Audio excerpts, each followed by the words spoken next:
Hello and welcome back to The Good News. I'm TJ. And I'm Doc. I like you being Doc. I like being Doc. It was What's a lot up, of work. Doc? There was a lot of work going into me being Doc. So who was Doc? It was because that was Bugs Bunny that always say, "What's up?" He Doc?" called everybody Doc. Oh, okay. Bugs Bunny was a preacher then. He must have been, because y'all always trying to elevate somebody. Hey, Bishop, Apostle. Well, we are surely excited to have you back with us for this episode of The Good News. You know, I thought about this as you were preaching. I was like, well, it really was an awesome message. But before we get into that, we want to talk about this week. And this week has been, you know, we had the 4th of July, and we did some celebrating and some barbecue eating. This was an interesting week when you think about it. It was interesting on the scale. What in the WTF? Oh. On the scale. You and the scale have motivated me to get back. We brushed out our bikes and cleaned them up and got them ready. We were out lifting some weights in the weight room yesterday. So I enjoyed it too. Get ready. Next time y'all see me, I'm gonna be flexing like Pastor and doing my arm. I'll be flexing like that, do I? No, you sure don't. Okay. But yes, so it's so important in this season to make sure that we are healthy. Yeah. Obesity is a risk factor for COVID-19 and having complications. And a lot of other things too. Yeah. So we really need to. Now is not the time to rely on your chips and cookies as comfort. Go to the Lord in prayer. Oh. Instead of going to the pantry and eating. But it tastes so good. Yes, but that is not where our help comes from. True.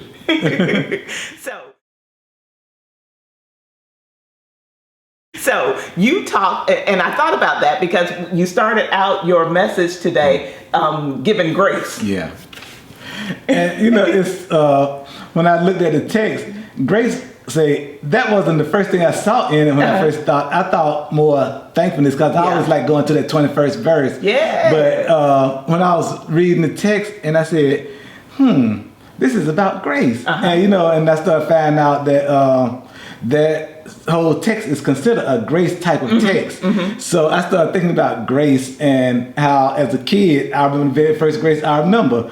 God is great, God is good, and we thank him for our food. And you know, it just so how I was talking about the little Bible verse cards we used to get. And I remember we had them growing up as a kid, and then when I became an adult, I saw them in a Christian bookstore. I said, I said, I'm gonna have these for my kids so they can learn Bible verses, and we had to say Bible verse before we eat and everything. And I wonder, I'm gonna have to ask them, do they remember those little Bible verse cards? And that's funny because we always laugh at, I don't even remember what the movie was where they were beating up kids saying, say you love Jesus. I remember that movie, yeah. And so you are just as bad. You won't let the kids eat until they have.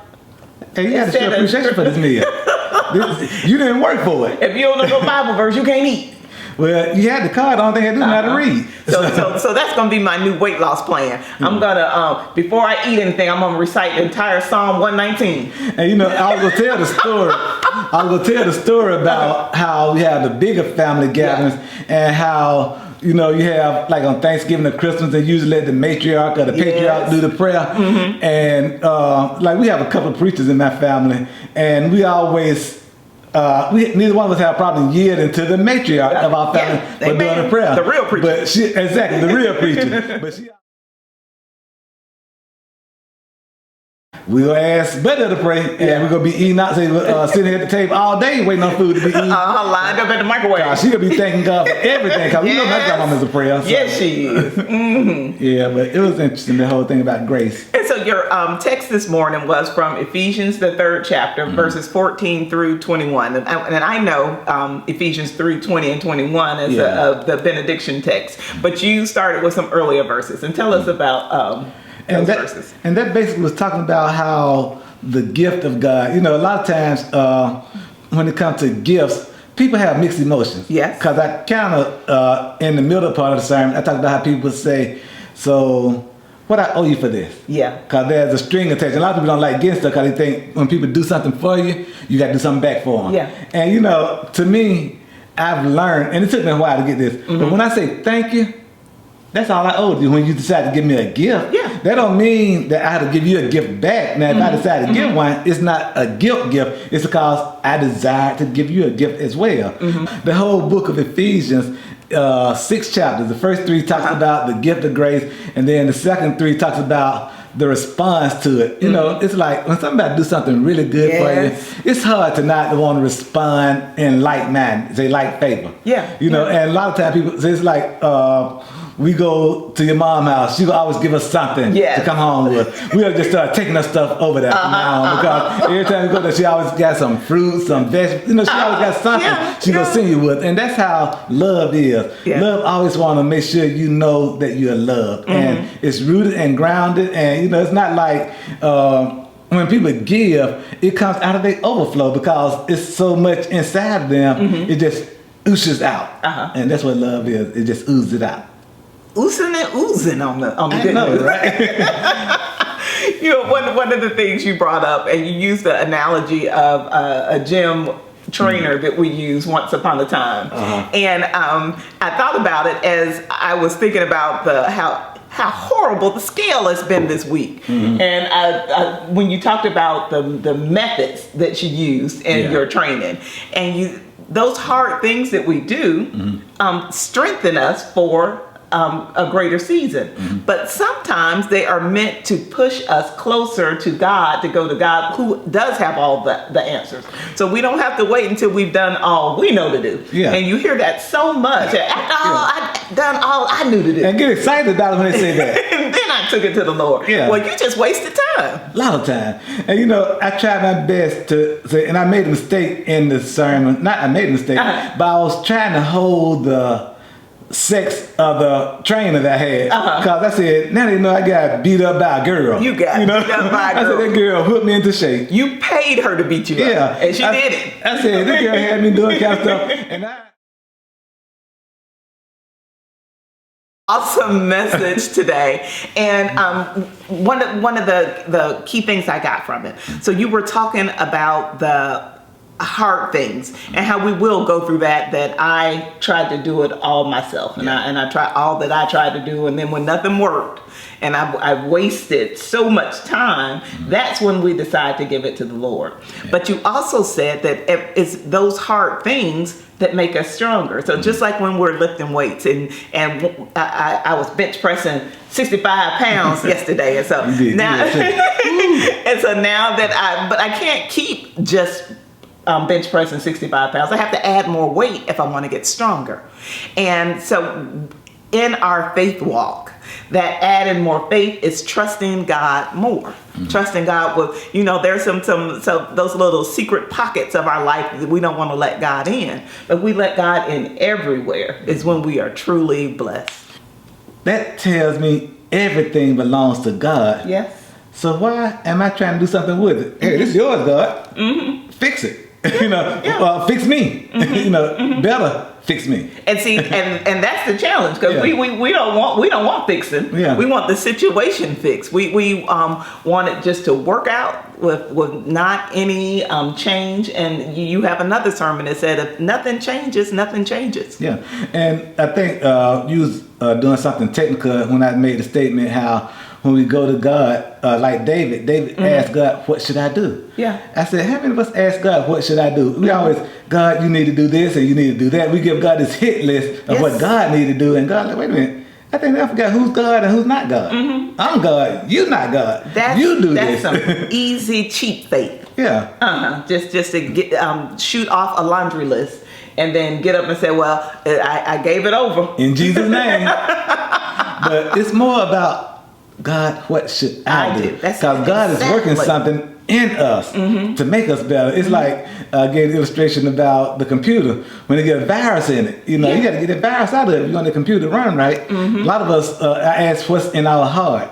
I said, but too many people got viruses in their heart. You know, that malware. Get that malware out your heart. And you know, it's so interesting that you said that, because you went on to use the story of the computer person that you worked with last, and he would just come and take your computer and just bring it back brand new. And see, that's again the lazy way of getting rid of viruses. Rather than finding out what virus it is, cleaning, doing all of that, because you don't even know what the virus was doing. Yeah. Half of your database could be out in the in the cloud if you didn't do all of the research to complete to go through and find out what the root cause was. So when you just wipe it, then that was the easy way.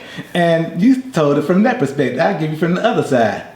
Just fix it. I don't care what you got to do to it. Yeah. And that's how we go to God and pray. Yeah. We say God is trying to expose a greater issue in our life by letting pain be the one to speak for it. Yeah. So when you get a headache and it's like, man, why my head hurting all the time? Because you are not eating right.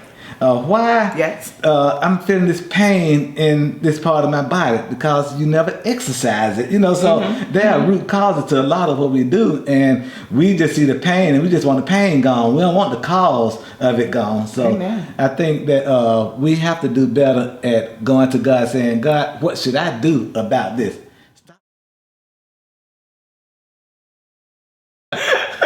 But this really was an awesome message, and thank you for encouraging us, especially now, because we are being called to do these new and hard things, and we will get confused and try to fix them on our own when we serve a big God who is bigger than anything that can come against us.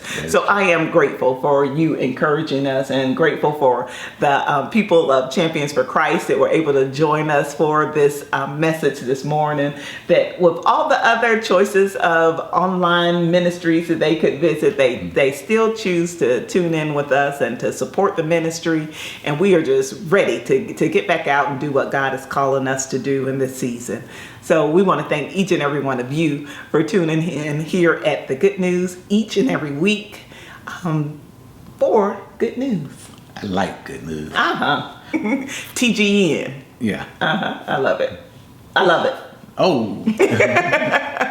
Again, thank you so much. I hope that you are tuning in each morning at 9 a.m. for a new prayer at Choose Joy with Tisa. It's on YouTube and wherever you listen to podcasts, and we are just surely being blessed. Thank you so much for all of your comments, liking and subscribing, and helping us grow. We have to work in the YouTube algorithm. So we have to have likes and subscribers to get the videos to come up for other people, and we know that everybody needs prayer right now. So thank you so much for helping me get that done. And thank you for being a part of the Be Better on Purpose with Dr. drdarrylljones YouTube family. I'm so excited and I'm so motivated to continue to give you daily videos on how we all can be better on purpose. And thank with you. Dr. Drdarrylljones. Thank you for that. We thank you, and we hope that we will see you next week, every morning at 9 a.m. and every afternoon when our pastor, Dr. Darryll L. Jones, helps us be better on purpose. Until the next time, you got to say good day and good night. Good day and good night. Oh, you sound like Walter Cronkite. Oh, I thought you were going to say I sound like one of them radio DJs on the Quiet Storm. Turn your radio down, turn your radio down. And she's awesome. Yes, she was. Thank you.